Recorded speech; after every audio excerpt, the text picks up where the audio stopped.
Alright, today's video. Well, I think the second gen Coyote, the S550 Mustang, is the best bang for your buck vehicle. I mean, it doesn't get much better. I mean, this thing looks sweet. Don't mind my missing badges. And this thing's got 90,000 miles, 93,000 miles. I haven't had any reliability issues. Not any issues at all out of it. I've put about 4,000 miles on the car. This right here, I was taking this girl home and she swung my door open while my buddy parked next to me was pulling out and it snagged on his fender. That's what this is, but I'm getting this door replaced. This car is great. I mean, I have no complaints. I mean, you're getting, you know, low 400 wheel horsepower, 420 wheel horsepower, you know. I'm including mods on that. I think it's 435 crank, so you're probably making like 398 something wheel, but my car isn't completely stock. This thing is fun as heck to drive. I start this video out by letting you listen to it. This thing's loud, it sounds nasty. You can quiet it down. I have long tube headers, and then an X pipe, and you know, besides that, you know, no other piping, no muffler, no resonator. I do have some 1.5-inch wheel spacers I threw on here. I mean, I think they look real good. I think this vehicle, I wish it would sit a little bit lower. I mean, that's a monster truck right there, but it spaces out the wheels real good. The only difference I've noticed with it is that, like, my door will get caked in dirt because I drive on gravel a lot. I live in like the foothills of Kentucky, in the hills in Kentucky, so there's a lot of gravel and stuff I have to drive. I've driven this car in a lot of rough conditions. My daily driver. Driven it in the rain. It does spin in the rain quite a bit. Even with traction control on, it'll spin in the rain. You have to be careful with that. But gravel and all that, and it doesn't handle it horrible. This is the MT82. This is probably my biggest complaint on the vehicle. Don't mind my hands looking rough, but first, second, third, fourth, fifth, sixth. First and second, especially if this car is cold, real rough. Third gear will lock you out. If you're not careful, you'll get locked out of third gear, especially doing pulls and stuff. And it's kind of crunchy. It's a little bit crunchy. My buddy has an EcoBoost MT82 car. He has a short throw shifter in it, and it basically fixed most of the problems with that. So this one doesn't have a short throw. I just have the GT350 shift knob. But I'd say if you get a good short throw, you even got to get one where you got to unmount the transmission, because I think it's like a link. I think a good short throw really fixes that. The interior on this car, this is the other reason why this thing is not that great. I have a calc screen and cloth seats. Okay, pretty boring, pretty basic in here. I don't even have my color or anything like that, but it's not a horrible place to be. I still feel like I'm in a nice car. I mean, it's cheap plastic, but you don't feel like when you're driving this, you're not like, wow, this thing feels like it's like crappy and old. It feels pretty decent in there. You're not getting BMW level quality interior, but it's not horrible. But this is not where this car shines. This car shines, for one, it's pretty cheap. You can pick these up high teens, low 20s for one of these older cars. And like I said, mine's has got, the only reason I could afford mine, 93,000 miles. Also gas mileage, 16.8. That's because I'm 16 years old and I drive this car like a dickhead. This car, I've gotten 20 in it before. And that's 20. I live a lot of back road miles. And also, the automatics on these cars are great. Like all around, the 10-speed and the 6-speed automatic. You get the 18 plus, you get the 10-speed, are great on these cars. The reason I didn't want one is because I live in like hilly, back roady areas, and it's so fun to shift. I mean, driving a stick is just a fun experience.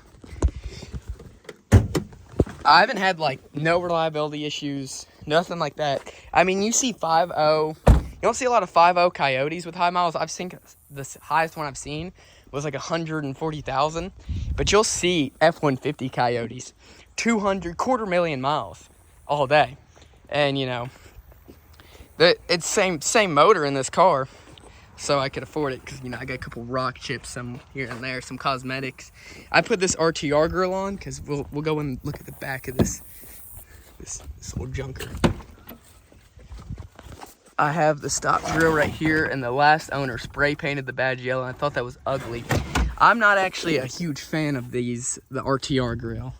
I don't like the lights, so that's why I didn't get it with the lights, without the lights, but I didn't like that badge. And I just wanted to do something different. It's the first thing I did in the car. I have a performance pack spoiler for the car that I got painted that I just have not put on yet. And the only other complaint, I have another cosmetic complaint. These plastic side skirts, front splitter fade. I think they're kind of ugly, but yeah. Let me pop the hood. You can look at the radiator for a second while I open the hood.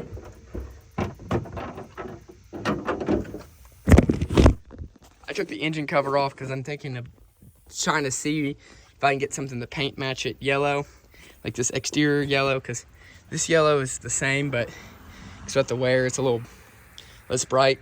I have an MMR cold air intake, goes all the way down the wheel well, proper cold air. Long tube headers. Like I said before, I don't know if you can see them too great in there, but this thing's quick. I mean, anyone that I've had in here is like, wow, this is a fast car. It'll put you back in your seat. It'll burn rubber like hell. You don't need 600 horsepower to say you have a fast car. This thing's pretty quick. It handles great. I mean, this thing takes corners like a champ. The only car that's I've driven that handles better than this is the EcoBoost. And that's because the front end's lighter, and you can pinpoint you can just kind of predict where your front end's gonna be a lot easier because it's not as heavy. Also, these Brembo brakes, don't mind my messed up lug nut, but these Brembo brakes are awesome. This thing stops on a dime. This thing will lock the front wheels up really easily. It stops exactly when I need it to. Be a little jerky to first get used to because you have like that much play in the pedal. None at all. But this car is just, I feel like an all-around bang for your buck. I mean, you're getting good reliability. You're getting fun performance. It's cheap. I don't think you really go wrong. It's going to be an easier car to daily drive. It's going to be more practical than a Camaro would be. Also, to get power out of this car, boost. Throw boost at it. I mean, obviously, NA Camaro is going to spank an NA Mustang, but stock for stock, they're pretty close. And you just throw boost at this car, and even if it's a Camaro with cams ported, you know, it's got it all done. That boosted Mustang, I'm pretty sure, is still going to spank it, all right?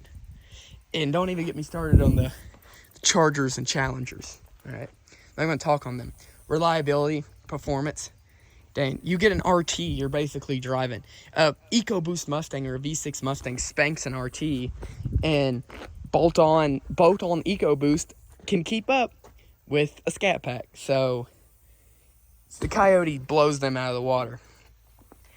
So this is my review on my Mustang GT. Not review. This is why I think this is the best bang for your buck vehicle. I think if you're going to go out and you want a fun performance car that you could still drive every day, this is the way to go. This is what I think your route should be. Even like a late gen S197 after the refresh, especially like the 2013, 2014. Those cars are great. The only thing is that they have the solid rear axle. Well, these have IRS, which those cars were more of the crowd killers than these because that solid axle gets you spin out. But this IRS is nice. I like having. I'm not drag racing this thing, so having a solid axle is not what I need. But no, this car's great. I think it looks good. It gets attention, especially mine being this bright yellow. Get tons of attention. The car's really loud. And like people that know nothing about cars think this car's new. It's 10 years old. It's about to be 11 years old. They think this car's new. Hey, if you don't know much about cars, this is just a new, fun car. It's gonna get you attention. It's gonna have great performance, great reliability. It's just a nice car to be in. I really think this is the best bang for your buck. I think if you want to go out and get a fun performance car, even just like a high performance daily driver, I think this is the way to go. I'd pick this over. The only faults with this car when it comes to like daily driving. It's just it being rear-wheel drive and having a lot of power, and like you're not carrying around a lot of people. Unless you're an infant or an amputee, you're not fitting in these back seats too well. You're just not. That's another problem with it. But with me, it's just fun. Gas isn't horrible on this car. Gas mileage is bad because it depends on the way you drive it, really. But it's like $40 to fill up, and I only fill this thing up with 93 because I have a tuner, 93 tune on it. But yeah, this is my video. I'm going to try to start making more videos. I know I'm probably talking to no one right now. It's going to get like 100 views, but if you did watch all through, thank you, and appreciate it.